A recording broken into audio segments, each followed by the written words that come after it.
Bab 2380 Epilog 5, Seberapa harum bunga ini? Ada pepatah, teratai baik untuk kultivasi, dan bodi baik untuk pemahaman dan kebijaksanaan. Ketika bunga ara muncul, seorang raja suci akan muncul. Kedalaman dari ketiga bunga itu tidak perlu diragukan lagi, mereka semua sangat terkenal. Namun, ada bunga di seribu alam besar yang bahkan lebih dalam dan misterius dari ketiganya. Nama bunga ini adalah Butterfly Dream. Seberapa harum bunga ini? Itu yang terbaik di dunia. Pernah ada seorang bijak kuno yang mencium aroma bunga ini dan akhirnya bermimpi selama 3000 tahun. Dia tidak tahu apakah dia sedang bermimpi atau bangun, apakah ada kupu-kupu dalam mimpinya atau ini mimpi kupu-kupu. Makanya, namanya bunga impian kupu-kupu. Bunga ini jarang tercatat dalam teks-teks kuno. Sedikit yang tahu tentang itu, hampir tidak ada yang melihatnya. Namun, bunga ini merasuki tanah suci wewangian surgawi yang diketahui semua orang di Great Thousand Realms. Setiap musim semi, bunga ini akan mekar tanpa suara saat ratusan bunga lainnya bermekaran dan menarik kupu-kupu. Itu tidak bersaing dengan ratusan bunga lainnya, tetap diam dan tidak memiliki aroma, tidak menambahkan aroma apapun pada angin musim semi. Di akhir musim bunga, ketika angin musim semi berhenti bertiup dan banyak bunga layu, bunga ini terus mekar. Ketika semua ratusan bunga lainnya layu, itu tetap semarak seperti sebelumnya, menghiasi tanah suci wewangian surgawi. Itu akan terus mekar, masih terlihat semarak saat musim bunga berakhir. Pada saat ini, para wanita dari wewangian surgawi akan mulai mengumpulkan embun yang mengandung wewangian. Embun ini dikenal sebagai embun mimpi wangi surgawi. Hanya satu tetes yang bisa dikumpulkan per tahun dari setiap bunga. Butuh 100 tahun untuk mengisi cangkir dan 1000 tahun untuk mengisi botol. Ini terjadi setiap tahun. Periode ini adalah yang paling membahagiakan bagi King Chen tahun ini. Tidak peduli apa yang kakak perempuan senior atau adik perempuan lakukan, mereka semua akan datang untuk mengumpulkan embun. King Chen berkelok-kelok di antara bunga-bunga seperti kupu-kupu. Kakak perempuan senior dan adik perempuannya yang lembut dan imut akan mengobrol dengan gembira dan menggodanya. Pada hari ini, aroma bunga dan pemandangan tampak seperti sebelumnya. Namun, King Chen merasakan sesuatu yang berbeda. Dia melihat seseorang yang tidak akan muncul selama musim ini. Putri Suci Wewangian Surgawi. Wajah Putri Suci selalu memiliki lapisan kabut tipis yang menutupinya, hanya samar-samar menunjukkan fitur wajahnya yang halus dan indah. Namun, ketika seseorang melihat dengan hati-hati, itu selalu tampak buram. Meskipun Putri Suci itu dekat, ketika dia berbicara dengan lembut dan lembut, itu masih menimbulkan rasa jarak. Saudara perempuan suci Penatua, mengapa kamu ada di sini di Festival Wewangian Bunga tahun ini? Penasaran, King Chen berlari dan berdiri di samping Putri Suci Aroma Surgawi. Suaranya terdengar sangat manis. Putri Suci Wewangian Surgawi menundukkan kepalanya dan menatap King Chen, tampak tersenyum. Kemudian, dia mengangkat kepalanya dan melihat bunga mimpi kupu-kupu yang memenuhi pegunungan. Dia menjawab dengan lembut, jika saya tidak datang dan melihat, saya tidak akan bisa lagi. Ah! Bagaimana itu bisa terjadi? Bunga mimpi kupu-kupu sangat cantik. King Chen tidak ingin itu menghilang. Kakak perempuan suci, tolong pikirkan sesuatu untuk menyelamatkan mereka. King Chen segera berubah cemas, memerah. Jika bunga mimpi kupu-kupu hilang, dia tidak akan lagi melihat gunung di wangi surgawi yang dipenuhi orang. Hari-hari ketika begitu banyak saudari senior dan saudari junior menemaninya dan bermain akan berlalu. Putri Suci Wewangian Surgawi tersenyum dan berkata, King Chen kecil, sudah berapa lama kamu tidak melihat Xiao Chen? Sudah bertahun-tahun. Memang sudah bertahun-tahun. Dari anak kecil saat itu, dia sekarang menjadi pemuda yang cantik. Namun, hatinya masih baik, polos, dan naif seperti sebelumnya. Hati yang murni dan sensitif sudah tumbuh. Aku akan membawamu menemuinya. Ah, ini mengejutkan King Chen. Kemudian, dia berseru dengan gembira, Elder Sister Holy Princess, apakah itu benar? Ayo pergi. Putri Suci Wewangian Surgawi memegang tangan King Chen dan melayang ke udara, terbang keluar dari tanah suci Wewangian Surgawi. Tanda pisah. 2 hari kemudian, 2 wanita turun dengan ringan ke puncak gunung di antara banyak gunung di luar kota naga leluhur. Keduanya adalah Putri Suci Wewangian Surgawi dan King Chen. Mereka tampak menyendiri dari dunia saat mereka berdiri di puncak gunung, memancarkan udara seperti surga. Kakak Putri Suci Penatua, di mana kakak Xiao Chen? King Chen melihat sekeliling tetapi tidak bisa melihat Xiao Chen. Yang dia lihat hanyalah awan dan kabut. Putri Suci Wewangian Surgawi mengangkat lengan bajunya yang seputih salju dan dengan lembut melambaikannya, menyebarkan awan dan kabut. Kemudian, Dia dengan lembut mengetuk udara dengan jarinya, menyebabkan sebuah adegan muncul di hadapan mereka. Itu adalah kompetisi untuk menjadi Kaisar Naga di Kota Naga Leluhur. Keduanya melihat Qin Ming tampak tak tertandingi di Dragon God Plaza, mengejutkan semua orang di sekitarnya dan menarik sorakan. Saat Qin Ming memegang pedang Kaisar Naga, dia bergerak maju tanpa rasa takut. Ketika Jenderal Naga kuno muncul di alun-alun, Qin Ming menghancurkan mereka dalam sekejap. Qin Ming dipimpin oleh margin besar, meninggalkan sisanya dalam debu. Namun, pemandangan itu tiba-tiba bergetar tepat pada saat ini. Awan bergolak di langit Kota Naga Leluhur. Dekat setelah itu, dengungan pedang terdengar. Kilatan cahaya pedang menutupi matahari yang terik dan langit selama 5.000 kilometer. Mata King Chen berbinar. Dia menunjuk ke tempat kejadian, berseru, "Kakak Xiao Chen." Jika orang yang datang bukan Xiao Chen, siapa lagi? Situasi langsung berbalik. Xiao Chen membunuh Qin Ming dengan momentum yang tak terkalahkan. Kemudian, dia menyerah pada posisi Kaisar Naga, yang bisa dia dapatkan dengan mudah. Mu Zifeng mulai berdebat dengan Xiao Chen di tempat kejadian. "Xiao Chen, mengapa kamu menyerah pada posisi Kaisar Naga? Jika kamu tidak menyerah, maka kamu, Xiao Chen, akan menjadi orang yang membawa keberuntungan kerajaan naga-naga." Kemarahan memenuhi Mu Zifeng, dia tidak bisa menyembunyikan emosinya.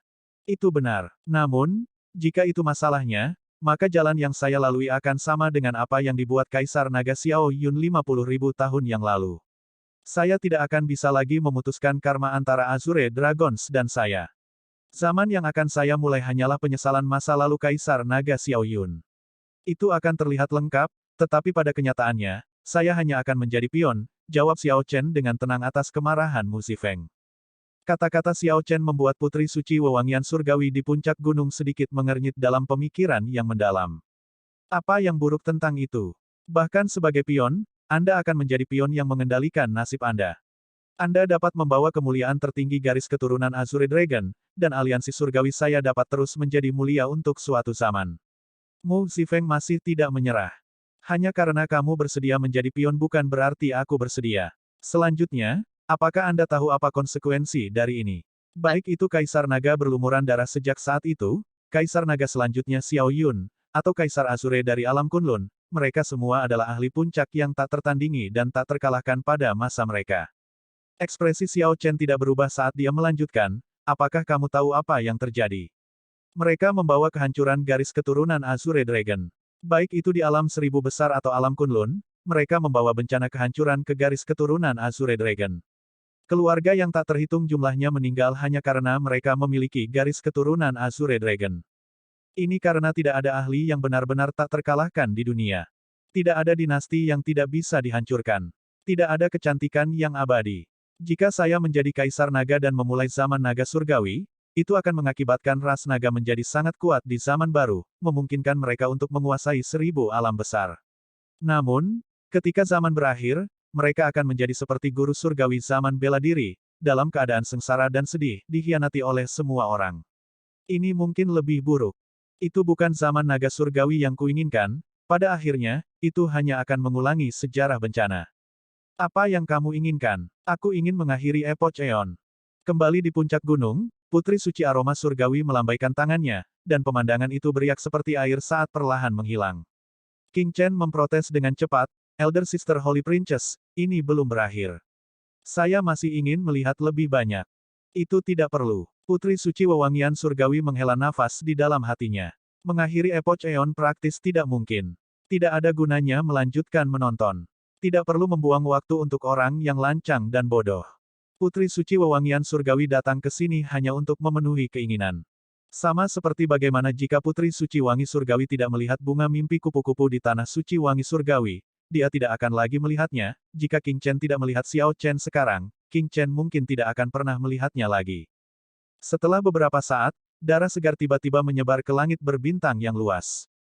Meteor gemerlap yang tak terhitung jumlahnya tiba-tiba meledak, tampak seperti kembang api merah. Adegan ini sangat pedih. Itu adalah banyak Dewa Vo yang tidak bisa mempertahankan api Dewa Vo di akhir zaman bela diri, jatuh satu demi satu. Putri Suci Wewangian Surgawi tidak merasakan kesedihan atau penyesalan. Dia membawa King Chen dan mulai mencari orang di seluruh Great Thousand Realms. Orang-orang yang dia cari semuanya adalah Dewa Vo. Setelah bertemu orang-orang ini, dia tidak mengatakan apa-apa, hanya mengeluarkan setetes embun kental dari aroma bunga mimpi kupu-kupu. Beberapa Dewa Vo menghela nafas sebelum dengan tak berdaya menerima setetes embun mimpi wangi surgawi. Beberapa Dewa Vo menggelengkan kepala dan menolaknya. King Chen mengikuti putri suci wewangian surgawi di sekitar Great Thousand Realms. Akhirnya, mereka mencapai dinasti Yanwu. Di belakang Gunung Hering Roh pada dinasti Yanwu. Di dunia gelap yang dipenuhi dengan Ki Iblis, Dewa Pedang Su Hanshan dan Pan Huang berbaring berdampingan. Mayat iblis yang tak terhitung jumlahnya tergeletak di depan keduanya. Mayat iblis itu adalah kekuatan hidup iblis yang terwujud dari kebencian dan berbagai energi negatif yang terakumulasi sepanjang zaman yang tak terhitung jumlahnya. Membiarkan salah satu dari mereka keluar akan menjadi malapetaka bagi 1000 alam besar. Hehe, Su kecil, lihat, sebuah meteor. Pan Huang terkekeh ketika dia berbaring di atas batu, melihat api Dewa Vo di langit. Senyum Pan Huang seperti sebelumnya, sehangat musim semi yang akan mencairkan salju musim dingin. Su Hanshan berkata dengan agak kesal, lihat, pantatku. Anda sendiri akan segera menjadi meteor. Setelah jeda, Su Hanshan menambahkan dengan agak sedih, aku juga. Hahaha. Lalu, siapa yang menurutmu akan menjadi meteor lebih dulu? Aku yakin itu kamu. Pan Huang tertawa tanpa berpikir dan tanpa menahan diri, bersikap sangat lugas. Su Hanshan tidak bisa diganggu dengan Pan Huang. Fitur wajahnya yang tampan menunjukkan ekspresi menyendiri dan bangga saat dia mendengus dingin. Apakah ada perbedaan? Hehe, itu benar. Su Hanshan memandang Pan Huang dengan jijik dan berkata, bodoh. Suara mendesing. Saat keduanya bertengkar, Putri Suci Aroma Surgawi turun perlahan, membawa King Chen bersamanya. Putri Suci Wewangian Surgawi melirik keduanya. Kemudian, dia berjalan ke Su Hanshan dan mengeluarkan embun mimpi wewangian surgawi. Su Hanshan menatap Putri Suci Wewangian Surgawi dengan muram. Setelah beberapa pemikiran, dia berkata, rumor mengatakan bahwa setiap kali zaman berubah, Tanah Suci Wewangian Surgawi akan menggunakan embun mimpi wewangian surgawi untuk menyelamatkan dunia. Satu tetes embun mimpi wangi surgawi dapat membantu seseorang memutuskan karma dari kehidupan sebelumnya. Ketika seseorang bangun dari mimpi, masa lalu akan berakhir. Namun, saya tidak akan lagi menjadi saya. Putri Suci Wewangian Surgawi mengangguk dan bertanya, Senior, apakah Anda membutuhkannya? Sebelum Su Hanshan bisa mengatakan apa-apa, Pan Huang melangkah maju dan tersenyum. Berikan padaku, kalau begitu. Saya membutuhkannya. Saya telah bertanya-tanya seberapa harum bunga mimpi kupu-kupu, tetapi saya tidak pernah dapat menemukan lokasi dari aroma surgawi. Hehe, ini waktu yang tepat. Suara mendesing. Putri Suci Wewangian Surgawi menarik tangannya kembali dan mundur. Setelah beberapa pemikiran, dia berkata, Senior tidak memiliki karma yang menjebakmu, Anda jelas tidak membutuhkannya. Embun mimpi wewangian surgawi terlalu berharga. Junior ini tidak dapat menyetujui itu. Petik 2. Ketika Su Hanshan mendengar itu, dia mengangkat alisnya, memikirkan sesuatu. Kemudian, ekspresinya berubah secara dramatis. Senior, sudahkah kamu mempertimbangkan? Putri Suci Wewangian Surgawi bertanya dengan lembut sambil menatap Su Hanshan. Terima kasih banyak. Jika saya bukan lagi saya, lalu apa gunanya menjalani kehidupan lain? Selamat tinggal. Putri Suci Wewangian Surgawi mengangguk sedikit. Kemudian, dia berbalik dan pergi, membawa King Chen bersamanya. Hai, jangan pergi. Pan Huang mengambil beberapa langkah ke depan tetapi menemukan bahwa Putri Suci Wewangian Surgawi sudah menghilang. Dia tidak bisa membantu menemukan itu disayangkan. Su Hanshan menatap punggung Pan Huang, menunjukkan ekspresi muram. Kemudian, dia berkata, saya mendengar bahwa Anda pergi ke laut itu bertahun-tahun yang lalu. Saat itu, saya pikir Anda mati di sana. Sepertinya kamu berhasil menemukan pintu itu. Laut itu dikenal sebagai Great Beyond Sea, dan menyembunyikan Door of the Epoch yang legendaris. Ekspresi Pan Huang membeku. Tanpa berbalik, dia berkata, memang, saya berhasil menemukan pintu itu. Sayangnya, saya tidak menggunakan pedang. Kalau tidak, saya akan menunjukkan kepada Anda serangan pedang puncak yang melampaui pedang Dao sebelum Anda mati. Petik 2. Selamat. Su Hanshan tidak menunjukkan kekecewaan. Untuk pertama kalinya, dia memiliki senyum tulus di wajahnya yang dingin dan tegas. Tidak ada yang perlu dikecewakan. Hidup adalah hal yang paling menyenangkan. Ledakan. Su Hanshan tidak bisa lagi bertahan. Api Dewa Vo di kolam jiwanya meledak. Kemudian, dia berubah menjadi meteor yang gemerlap dan melayang ke langit. Dentang. Pan Huang mendengar pedang menghantam tanah. Kemudian, Dia berbalik dan mengambil pedang yang ditinggalkan Su Hanshan. Gagang pedang itu bertuliskan, Firefly Light, di atasnya. Siapa bilang cahaya kunang-kunang tidak bisa bersaing dengan terangnya bulan? Su Hanshan bisa melakukannya. Pan Huang dengan erat menggenggam pedang itu, ekspresinya sedih. Kemudian, dia bergumam, meskipun aku tidak bisa membawamu, aku masih bisa membawa pedangmu ke pintu itu. Tanda pisah tanda pisah. Sebuah kapal melayang di alam semesta tak terbatas dari langit berbintang yang luas. Ada sebuah pulau di kapal ini, dan ada banyak pohon di pulau itu. Buah-buahan yang menyerupai buah persik tumbuh di pohon. Murid-murid wewangian surgawi duduk bersila dengan mata tertutup di dalam buah-buahan. Mereka tampak seperti sedang tidur, menunjukkan ekspresi lembut dan kulit kemerahan, tampak bermimpi indah. Namun, siapa yang tahu kapan mereka bisa bangun dari mimpi-mimpi ini? Sebuah bangun neon besar membentang di belakang kapal, tampak megah di Starry Heavens. Melihat lebih dekat akan menemukan bahwa bangun itu terdiri dari cahaya spiritual dari berbagai burung surgawi dan binatang suci yang mengikuti kapal. Ada burung phoenix, azure luans, kilins, flame phoenixes, vermilion bird, dan banyak lainnya. Mereka semua mengikuti kapal karena musik pipa yang datang dari seseorang di haluannya. Putri suci aroma surgawi berdiri di haluan kapal, mengangkat pipa dan memainkan melodi yang bisa menyapu sungai berbintang dan berlama-lama. Musik pipa memanggil banyak binatang suci dan burung surgawi kuno dan misterius di surga berbintang, membangunkan mereka dari tidur nyenyak dan menarik mereka untuk mengikuti suara. Tiba-tiba, kilatan cahaya terang di depan menerangi sungai berbintang, menutupi cahaya spiritual dari binatang buas ini. Putri suci wewangian surgawi meletakkan pipanya dan dengan lembut memberi isyarat. Kilatan cahaya terang itu mendarat di telapak tangannya. Kemudian, pernyataan yang memekakkan telinga bergema di telinganya. Saya berharap semua pria memiliki hati seorang pria sejati, untuk berlatih setiap hari dan terus tumbuh lebih kuat. Saya berharap semua wanita di dunia berusaha memperbaiki diri, menjadi tandingan pria dan tidak menyerah pada mereka, sebanding dengan surga. Saya berharap semua orang di dunia menjadi seperti naga, memiliki hati yang polos. Bukan untuk mencari hidup yang kekal, tetapi untuk tidak mencari penyesalan dalam hidup, mengejar impian mereka. Kilatan cahaya terang ini adalah epoch heart yang dibentuk Xiao Chen. Ini adalah zaman naga surgawi yang ingin dia mulai. 1000 tahun kemudian, itu akan membentuk Central Grid Realm baru di zaman baru. Tangan putri suci wewangian surgawi sedikit gemetar. Tanpa diduga, zaman naga surgawi yang dimulai Xiao Chen seperti ini. Ini tidak seperti kekaisaran naga surgawi dari ras naga Xiao Chen. Sebaliknya, itu adalah tempat di mana semua orang seperti naga, sama. Tidak ada diskriminasi antara laki-laki dan perempuan, atau ras. Semua orang bisa mengejar mimpinya. Xiao Chen menyerah pada kehidupan abadi. Putri suci wewangian surgawi memikirkannya. Banyak zaman naik dan turun dalam siklus tanpa akhir. Ini pada dasarnya karena kehidupan kekal. Dewa sejati dari zaman bela diri dan dewa abadi dari zaman abadi bisa hidup selamanya tanpa mati.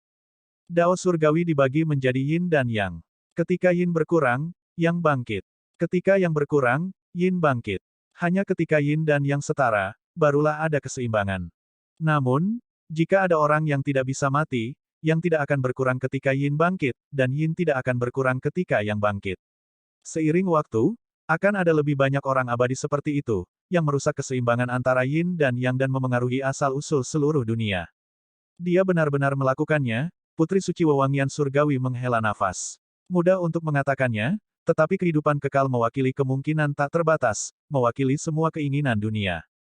Itu adalah buah iblis yang menggoda Epoch Master dari setiap generasi. Namun, Xiao Chen tidak mencari kehidupan abadi, hanya untuk tidak menyesal mengejar mimpinya. Awan iblis di langit tampak hitam pekat, seperti tinta. Mereka seperti pegunungan kuno, tidak berubah, tidak pernah berakhir. Suasana terasa gelap dan menyesakkan. Ketika seseorang melihat ke atas, seseorang merasakan tekanan yang tak terbatas. Gelombang melonjak di laut, datang satu demi satu. Air yang mengamuk terdengar seperti guntur. Salju hitam melayang turun dari langit, bersinar dengan fluoresensi samar. Wilayah ini adalah jalur laut di Laut Abu-Abu yang jarang dilalui orang. Lebih tepatnya, tidak ada yang bepergian dengan cara ini kecuali senior aliansi bajak laut. Kapal perang darah merah mengendarai ombak saat melakukan perjalanan. Orang-orang di kapal telah terbiasa dengan kondisi laut yang buruk sejak lama. Sejak meninggalkan markas aliansi bajak laut, mereka telah mengembara di Laut Abu-Abu yang tak terbatas selama lebih dari 10 tahun. Namun demikian, mereka masih belum menemukan mythological sway yang legendaris. Namun, mereka sudah mengalami beberapa situasi berbahaya. Tidak ada yang bisa menurunkan kewaspadaan mereka. Tidak ada kehidupan di wilayah laut ini. Juga tidak ada pulau di sekitarnya. Bahkan faksi Dao Iblis di Laut Abu-Abu tidak bisa ditemukan. Xiao Su dan tangan besi Yama berdiri bersebelahan di haluan kapal. Saat mereka melihat salju hitam, mereka menunjukkan beberapa ekspresi khawatir dan agak tidak sedap dipandang. Kapten, kita masih belum menemukan jalur laut itu, apakah kita tersesat? Tangan besi Yama bertanya dengan cemberut, mengerutkan kening berat. Xiao Su mengeluarkan peta laut. Setelah melihatnya sejenak, dia berkata, rute lautnya benar. Mungkin zamannya belum mulai berubah.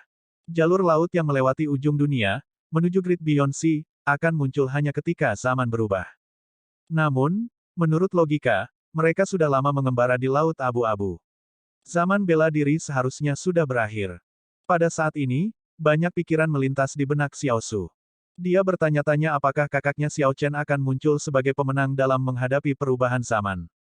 Dia bertanya-tanya bagaimana Xiao Chen akan menangkis Raja Naga Hitam. Setelah pergi, dia tidak bisa berhenti mengkhawatirkan Xiao Chen.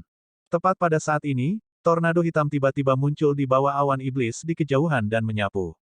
Ekspresi Xiao Su dan tangan besi Yama berubah secara bersamaan.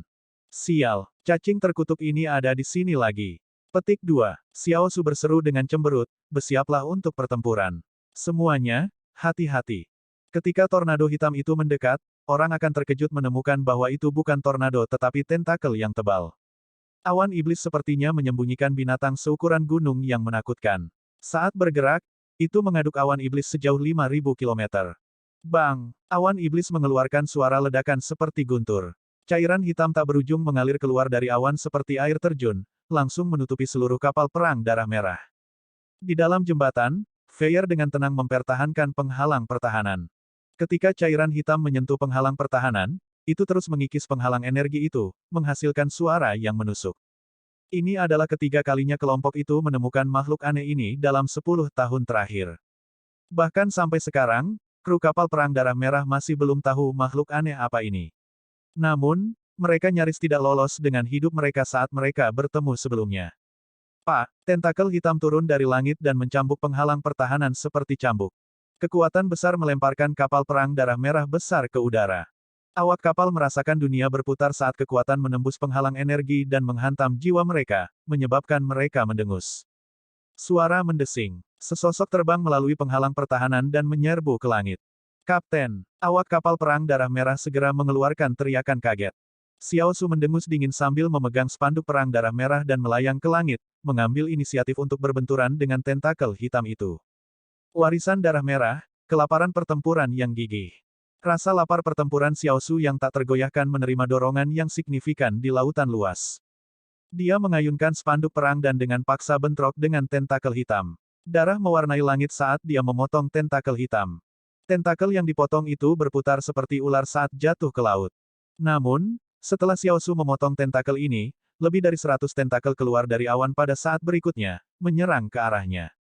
Tentakel bergerak sangat cepat, meninggalkan bayangan yang tak terhitung jumlahnya di udara. Dengan begitu banyak tentakel, Xiao Su merasa sulit untuk menghadapi semuanya. Sial, biarkan aku melihat siapa dirimu sebenarnya. Xiao Su dengan marah memotong beberapa tentakel sebelum terbang lebih tinggi, memasuki awan iblis. Begitu Xiao Su memasuki awan iblis, tentakelnya ditarik. Dia mengayunkan spanduk perangnya di awan berkabut, membelah mereka sejauh 5.000 km. Suara mendesing. Ketika awan iblis berpisah, Xiao Su melihat sotong raksasa memancarkan ki iblis yang luar biasa memasuki panji hantu. Seorang ahli Dao Iblis. Ini mengejutkan Xiao Su. Tuan dari makhluk aneh ini sebenarnya adalah seorang ahli Dao Iblis. Namun, ini bukan ahli Dao Iblis biasa. Udara jahat yang dia keluarkan tampak berbeda dari semua ahli Dao Iblis yang pernah dilihat Xiao Su. Ledakan. Saat Xiao Su hendak mengejar, awan iblis yang lebat terbentuk kembali, dan sosok orang itu menghilang. Xiao Su menunjukkan kebingungan di wajahnya, tidak mengejar. Setelah kembali ke kapal perang darah merah, Xiao Su memberitahu tangan besi Yama semua yang dia lihat. Merasa ragu dan bingung, tangan besi Yama berkata, ahli Dao Iblis. Bagaimana bisa ada ahli Dao Iblis yang begitu kuat di Laut Abu-Abu? Jika ada, orang itu akan memerintah Dao Iblis sejak lama. Petik 2. Xiao Su mengangguk. Aku juga memikirkan hal yang sama. Hanya binatang buas yang dia kendalikan sudah begitu kuat. Kalau begitu, seberapa kuat dia? Jika dia benar-benar kuat, dia bisa saja memusnahkan kita dengan mudah. Mengapa dia tidak melakukan itu? Pertanyaan terbesarnya adalah, apa sebenarnya yang diinginkan orang ini? Keduanya merasa sakit kepala saat mereka mendiskusikannya. Situasinya tampak lebih merepotkan daripada yang mereka bayangkan. Kapten, Sewei muncul. Teriak Fei petik terbalik dari jembatan. Ini mengejutkan Xiao Su dan tangan besi Yama, mendorong mereka untuk berlari. Seluruh kru kapal perang darah merah berkumpul di jembatan. Layar cahaya di jembatan menunjukkan air laut tanpa batas mengalir tanpa henti ke bagian cakrawala. Airnya tampak seperti mencapai ujung dunia. Xiao Su mengeluarkan peta laut dan berkata dengan sungguh-sungguh, itu benar. Ini adalah tempatnya. Setelah seseorang melewati ujung dunia, seseorang akan mencapai Great Beyond Sea, wilayah laut yang tidak diketahui siapapun. Namun, bagaimana jika kita mengalir bersama air dan jatuh ke dalam jurang yang tak terbatas? Luonan bertanya dengan agak khawatir. Laut tak berujung tampak seperti seseorang memotong sebagian darinya. Tidak ada yang tahu di mana mereka akan berakhir dengan mengikuti air ke bawah. Tidak akan pernah ada jalan keluar jika kita tidak mengambil risiko. Pada saat ini, tidak ada jalan untuk kembali. Apakah mereka mau atau tidak, kapal perang darah merah hanya bisa terus maju, mereka tidak punya pilihan lain. Awak kapal perang darah merah tidak melihat ada kapal yang mengikuti mereka jauh di belakang. Seorang pria dan wanita berdiri di haluan kapal itu. Mereka adalah Yang Mulia Teratai Hitam Suci Ming Xuan dan Putri Suci Teratai Azure Yang King. Tanpa diduga, aliansi bajak laut juga mengetahui rahasia pintu zaman. Saya pikir hanya leluhur gereja teratai hitam yang tahu tentang itu. Petik 2. Ming Xuan sedikit mengernyit, merasa agak terkejut. Apa yang harus kita lakukan sekarang? Haruskah kita mencoba menenggelamkannya? Hanya hati-hati ikuti mereka. Xiao Su itu juga memiliki kekuatan yang tak terduga. Untuk berpikir bahwa dia bahkan bisa menakut-nakuti binatang itu dengan ki iblisnya yang luar biasa. Saat ini, sebaiknya kita tidak bertindak gegabah. Ming Xuan dan Yang King juga menderita serangan binatang buas itu sebelumnya. Mereka tahu betul betapa menakutkannya kekuatan makhluk aneh itu. Namun, Xiao Su telah menyerbu sendirian ke awan iblis dengan spanduknya dan berhasil menakuti binatang mengerikan itu. Yang King menatap Ming Xuan dengan pandangan menyelidik, tidak dapat memahami apa yang dia pikirkan. Karena dia memiliki kitab suci teratai hitam, mengapa dia harus sangat berhati-hati?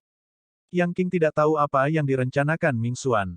Ledakan. Kapal perang darah merah di depan jatuh bersama air laut. Pada saat berikutnya, semuanya tiba-tiba sunyi. Kapal perang darah merah mendarat dengan kuat di laut. Laut ini tampak jernih dan transparan, tampak biru tua. Tidak ada awan di sekitar 5.000 km. Semuanya tampak tenang dan damai. Ini sangat kontras dengan kondisi laut yang keji di Ash Grey Sea. Tempat ini adalah. Awak kapal muncul di haluan kapal, menunjukkan ekspresi bingung, tidak tahu bagaimana mereka tiba di laut ini.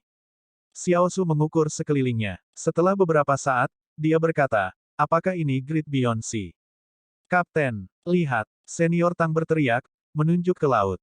Semua orang melihat banyak kapal pecah di laut biru tua. Semua dari mereka memiliki spanduk aliansi bajak laut pada mereka. Tangan besi Yama melihat dan berkata, ini seharusnya senior kita dari masa lalu. Makhluk ganas yang aneh itu menghancurkan semua kapal bajak laut ini. Apakah semua orang yang dikirim oleh aliansi bajak laut di masa lalu mati di tangan makhluk aneh itu? Xiao Su bergumam pada dirinya sendiri, sepertinya itu benar. Para senior di masa lalu pasti sudah mati di tangan binatang itu. Namun, Xiao Su merasa curiga. Mengapa kita, dari semua orang, berhasil mencapai Great Beyond Sea? Apakah tuan dari binatang itu terluka parah? Jadi dia memilih untuk melarikan diri setelah aku menemukannya. Namun, ini bukan waktunya untuk memikirkan hal ini. Hal yang mendesak di tangan adalah menemukan pintu zaman. Kapten, lihat. Fei petik terbalik menunjuk ke jarak di mana sebuah pintu cahaya melayang di tengah laut. Xiao Su berkata dengan tegas, masuk. Suara mendesing. Tepat setelah Xiao Su berbicara, permukaan laut tiba-tiba turun dengan kecepatan yang sangat cepat. Sebelum ada yang bisa bereaksi, kapal perang darah merah mulai jatuh menuju pintu cahaya itu. Saat permukaan laut terus menurun, semua orang melihat bahwa pintu cahaya berdiri di atas gunung yang tinggi. Bumi, Cina, Gunung Tai. Gunung Tai dikenal sebagai pemimpin 5 gunung suci Taois. Itu adalah gunung terkenal yang sangat dihormati, tidak pernah kekurangan turis. Pada hari khusus ini, banyak turis yang mendaki ke puncak Gunung Tai pada malam hari. Mereka semua bersemangat menunggu matahari terbit. Jika seseorang gagal menangkap matahari terbit ketika datang ke Gunung Tai, ia akan menyesalinya seumur hidup. Namun, melihat matahari terbit membutuhkan keberuntungan. Jika seseorang mengalami cuaca buruk, dia hanya bisa kembali dengan kecewa. Namun, keberuntungan tampaknya berpihak pada para turis pada hari itu. Cuacanya bagus, pasti akan ada pemandangan fajar yang indah. Para wisatawan hanya perlu menunggu matahari muncul. Para turis yang kelelahan di gunung tidak bisa menahan kegembiraan mereka. Mereka semua mengeluarkan handphone dan kamera, menunggu momen kedatangan agung matahari. Ketika matahari pagi terbit di timur, mengintip dari cakrawala, itu mewarnai langit menjadi merah. Sebuah cincin pelangi, menunjukkan warna biru di bagian dalam dan merah di bagian luar, muncul di atas kabut halus di kejauhan, tampak seperti lingkaran cahaya 7 warna di atas patung Buddha. Pemandangan ini adalah tontonan paling terkenal dari matahari terbit Gunung Tai, Halo Buddha Gunung Tai. Pemandangan indah itu mengejutkan para turis yang sangat bersemangat, membuat mereka terdiam untuk waktu yang lama.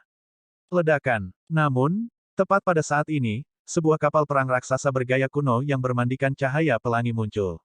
Kapal perang yang awalnya berwarna merah tua itu berkilauan dan mempesona, tampak suci dan suci di bawah sinar matahari pagi. Ya ampun, sebuah kapal. Para turis di puncak semua tercengang. Untuk berpikir bahwa mereka melihat sebuah kapal. Beberapa orang segera mengeluarkan ponsel mereka dan mulai menelepon. Beberapa menelepon nomor darurat. Ada yang menelepon teman-temannya. Beberapa disebut outlet media atau saluran televisi. Halo, apakah ini darurat? Saya berada di puncak Gunung Tai, dan saya melihat sebuah kapal terbang di langit. Itu benar. Saya tidak berbohong. Apa? Saya gila. Aku benar-benar melihatnya. Ada sebuah kapal bergaya kuno. Betul sekali. Ya. Itu terbang di langit. Saya bodoh. Aku benar-benar tidak berbohong. Berita harian Shandong. Benar-benar ada kapal yang terbang di langit. Lari. Cepat. Kapal itu akan jatuh. Tiba-tiba, bayangan kolosal menyelimuti puncak Gunung Tai, segera membuat bingung semua orang. Kapal itu sepertinya jatuh ke arah mereka. Jika kapal itu benar-benar jatuh, separuh orang di Gunung Tai akan mati. Suara mendesing. Tepat pada saat ini, sesosok tiba-tiba muncul di udara. Saat sosok ini melihat kapal perang yang jatuh, dia sedikit mengernyit. Kemudian, dia dengan cepat bergerak. Siklus tanpa akhir. Sosok ini kemudian maju selangkah, seolah mendobrak semacam penghalang dunia. Kemudian, dia muncul kembali pada saat kapal perang baru saja muncul. Tanpa menunggu sedetik pun, dia mengeluarkan prasasti alam semesta surgawi dan menyimpan kapal di dalamnya. Kembali ke masa sekarang, para turis di puncak Gunung Tai tampak bingung. Mereka merasa seperti mereka melupakan sesuatu, hanya memiliki firasat yang samar. Beberapa orang mengatakan bahwa mereka tampaknya telah melihat sebuah kapal muncul di bawah awan di kejauhan. Beberapa orang mengatakan itu adalah ilusi. Beberapa orang mengatakan bahwa itu hanya awan dalam bentuk yang sama. Tidak ada yang memperhatikan bahwa seorang pemuda berpakaian putih telah muncul di puncak Gunung Tai di beberapa titik waktu, bermain-main dengan prasasti batu dan diam-diam menuruni gunung. TL Note, ini adalah epilog terakhir yang tersedia. Saya memeriksa akun WeChat resmi penulis sesuatu seperti dinding Facebook, dan telah memverifikasi bahwa tidak ada lagi.